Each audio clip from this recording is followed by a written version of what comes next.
But that's kind of crazy to think about, though. There's nothing there, and I mean, you don't see. I just really, especially now. I mean, maybe they could have. They had the potential in the late, like maybe 2010s, but now I for sure cannot envision them coming out with something where not that it just artificially has a headline, but comes out with something, and then people are like, "Yeah, this new character is it's gonna be the next big thing." I don't know if they even have the proper utilities or facilities to make that happen. Because if you're trying to make a character be that, it's never gonna be that. Because that's true. It has to happen organically. That's perfectly said. It has to happen organically through the story that you want to tell. So you want to break Batman's back. So we need to have a mastermind, somebody who can match the wits of Bruce Wayne, Batman, and wear him down and be strong enough that when he's worn down to just toss him around like a fucking rag. So we'll make this character. We'll make Bane.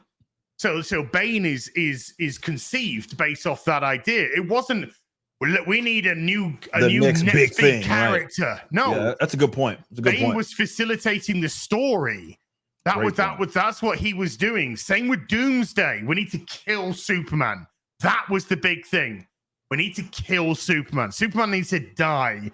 So we need a villain. We need somebody that's going to be capable of killing Superman, an unstoppable force.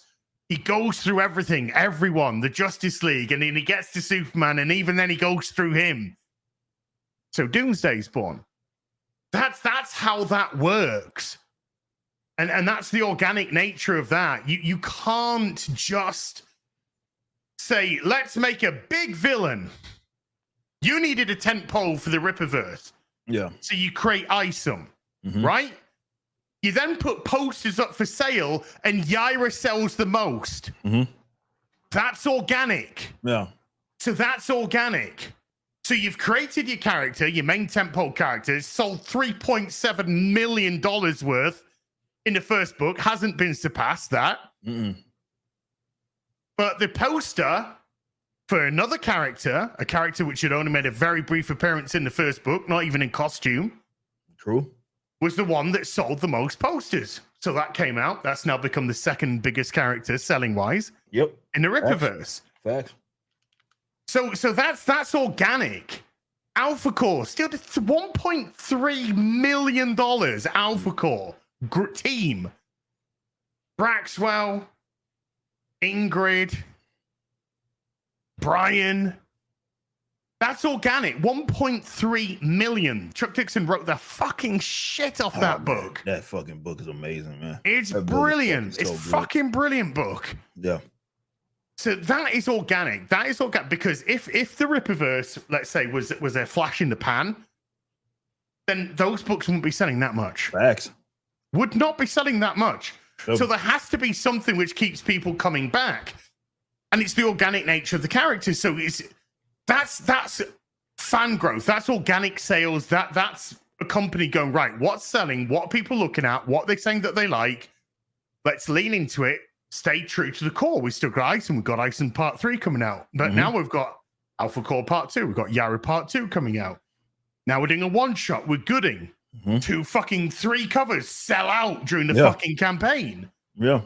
Because cover Ds are always going to be there. They're always going to be printed, but the other's gone. I think that's the first book to sell out. Yeah, that's the first book that all of those just went like that. Yeah, for sure. Where there's just nothing. You gotta let the organic nature in your characters drive. It's like wrestling. A good booker will see who the crowd are getting behind, and they'll be like, we need to put behind that. Now, obviously, you're gonna have your main stalwart wrestlers that are going to do well, but there's going to be that wrestler that comes along that you think he's just a guy, and the crowd like, that's not a guy, that's our guy. That's our guy there. LA Knight type shit. Well, I mean, you go back further than that, Stone Cold fucking Steve Austin. Yeah. Because it was King of the Ring that made Stone Cold. It was that speech after King of the Ring.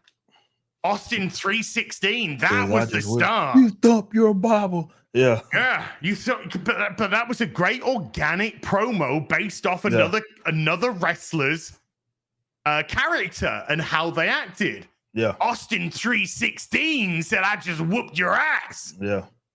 And that's how a star was fucking born. Yeah. The biggest selling t-shirt of WWE of all time is Austin 316. Yeah. Yeah. Yeah, it has to be organic, 1,000%. And you can tell when it is and versus it's manufactured. It doesn't take a rocket scientist to figure that out. You can really tell when something is not real, like Captain Marvel. I mean, it was so obvious. And I think that was one of those things. And you bring up a perfect point. The way that you brought up Bane and Batman, where it's like you can't go into it trying to create the next big character. If you do, and I think a lot of people we saw a lot of that, and we still see people trying to. It's unfortunate because a lot of people don't seem to understand what was so appealing about Spawn. But you have I've seen so many independent people try to do that, right? Where it's like the next kind of Spawn like character, and they're making their designs all uber intricate and shit. And they're like, oh, I can create this, I can make them be badass. And I'm like, well, the audience is going to determine that, if that's something that's appealing. You can't go into it like, I am going to do this. You can go into it with general ideas, obviously, but it has to be organic if it's going to last. And I think that's what these guys are missing currently, is that they don't know how to do it. They don't know the formula anymore. It's, well, we need you to like Captain Marvel. Okay. First book did okay for the first couple of issues, and then it fell off a cliff. That's fine. Just reboot it. All right, it's volume 2 of this version of Captain Marvel. Fuck it, let's do it again.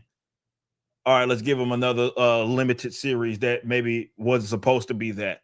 Then let's reboot that one. Like, and it's just doing it over and over and over, because to me it feels like, and maybe I'm wrong, I'm not going to act like I was part of the internal team, but it feels like they were like, we need them to like this character.